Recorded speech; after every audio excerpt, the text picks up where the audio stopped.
Salut à tous. Bon, alors suite à la petite bande-annonce que j'ai fait la semaine dernière, donc l'idée c'est d'extraire ces tiges filetées. Alors j'en ai abîmé une. Bon, je pense que je vais remettre un petit coup de tarot pour reformer un petit peu la tige filetée.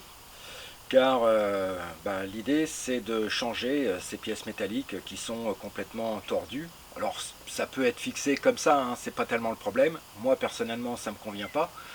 D'autant plus que c'est pour la voiture de la Miss.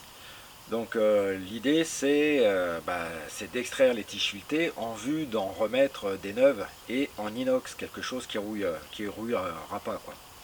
Donc l'idée c'est, on va utiliser une première technique. Je pense que ça va fonctionner parce qu'à chaque fois je fais comme ça et ça marche. C'est ce que j'appelle moi la technique de l'écrou contre écrou. Donc l'idée ce sera, je vais refaire le filetage tranquillement. Bon, ça fera le sujet d'une vidéo ultérieure, donc je ne vais pas vous montrer tout de suite. Mais l'idée, c'est d'enfiler un écrou, un second écrou, de serrer à fond, et évidemment de desserrer l'ensemble en vue de provoquer la rotation de la tige filetée, en vue de désolidariser la tige filetée de cette partie arrondie qui maintient la dynamo de la Fiat 600. Voilà, donc en attendant, vous connaissez la gestuelle. Allez, on va se marrer, on fait ça tous ensemble. Vous êtes sur le téléphone, vous êtes sur l'ordinateur et on fait comme ça et on dit générique. C'est parti. Générique.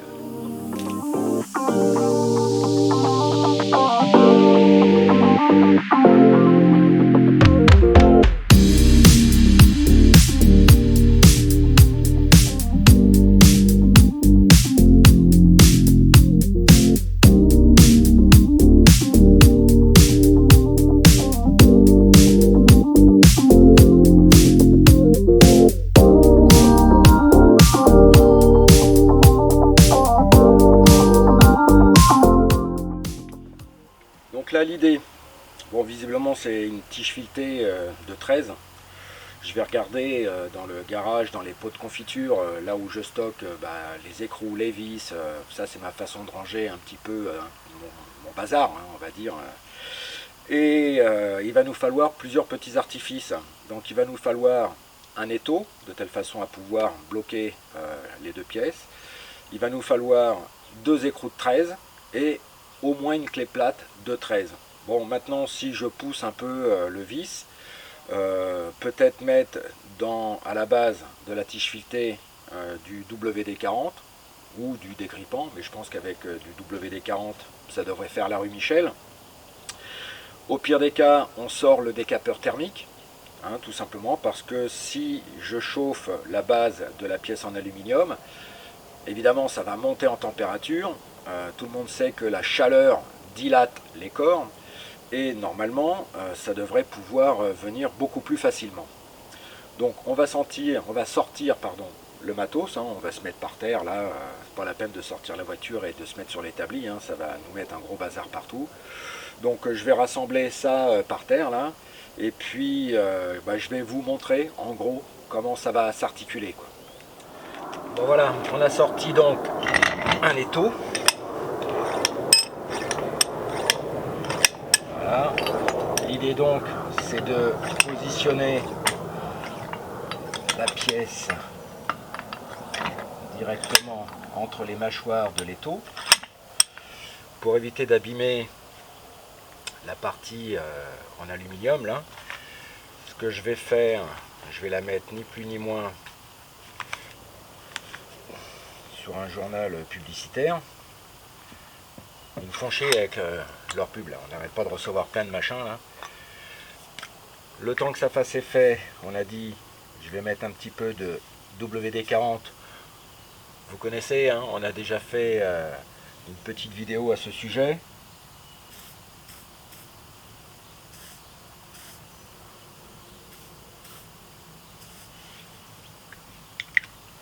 Voilà, et donc l'idée, dans un premier temps, c'est, donc j'ai sorti les écrous, je pensais que c'était du 13, mais non, c'est pas du 13, ça doit être au moins du 16. Je vais aller chercher les clés qui vont bien.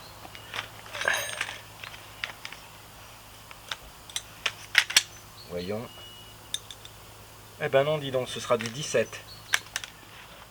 Bien, donc avec une clé plate de 17, je vais complètement visser mon écrou sur la tige filetée.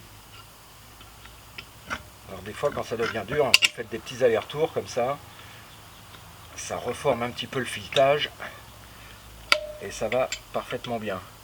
Alors on va pas perdre non plus trop de temps à reformer le filetage, hein, ça on s'en fout. Ah, c'est un peu dur, il y a la rouille hein, qui fait que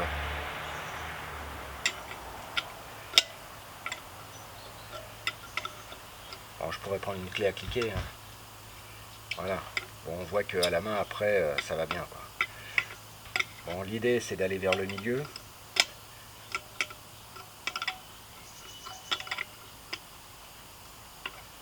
Voilà. À l'aide d'un deuxième écrou, j'enfile. Comme le premier est passé sans trop forcer, enfin j'ai forcé un petit peu, mais des fois on sent qu'il y a des points durs. Bon, c'est parce que les filets sont abîmés. Hein.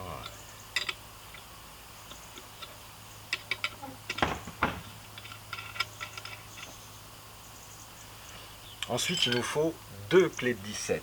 La première en dessous, où je vais serrer, et voilà.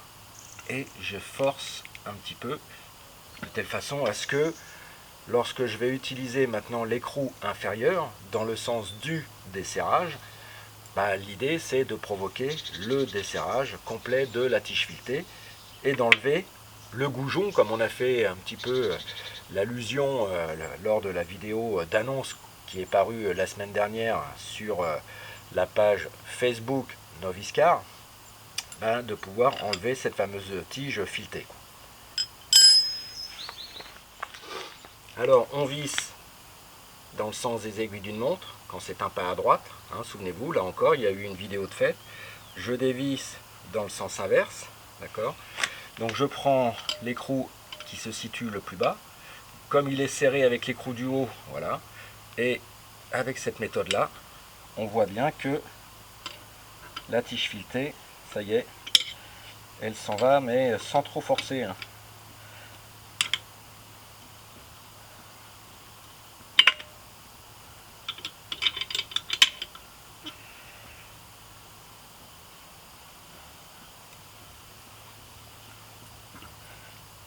Donc on voit hein, dans les mouvements de rotation que la tige filetée, elle est plus droite. Hein. Ça guidonne à mort. Et voilà, le goujon vient de partir. Je vais faire la même chose avec le deuxième. Donc là, idem. Maintenant, il va falloir desserrer l'ensemble de ce que j'ai monté là.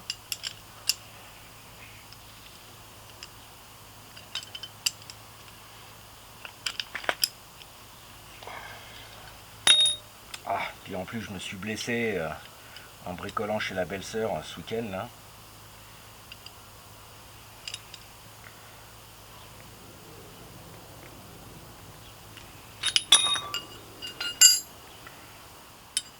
Pour le deuxième goujon, je fais exactement la même chose. Hein.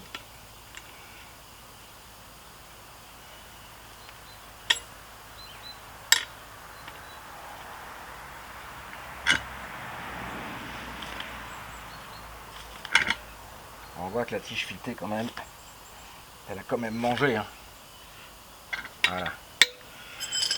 Toujours pour faire écrou contre écrou. Ah ouais, si je me trompe de sens, ça va pas le faire non plus. Hein. Voilà.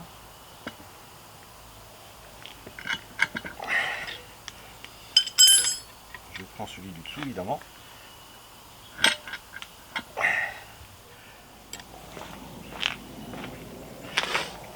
Je vais essayer de... Voilà. Et là, je visse, je dévisse. Voilà. Bon, on voit que le goujon il en a pris aussi un coup, hein.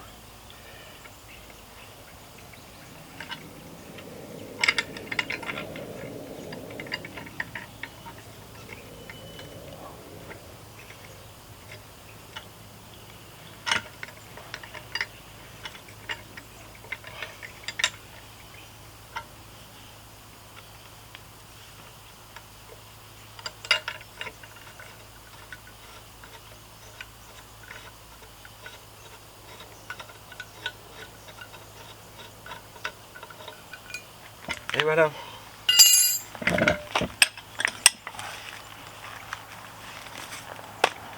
Et donc maintenant on voit que la pièce qui maintient la dynamo de la Fiat 600 là, s'est vue libérée des deux goujons qu'il fallait impérativement que je remplace. Déjà parce qu'ils étaient tout rouillés, ils n'étaient pas beaux.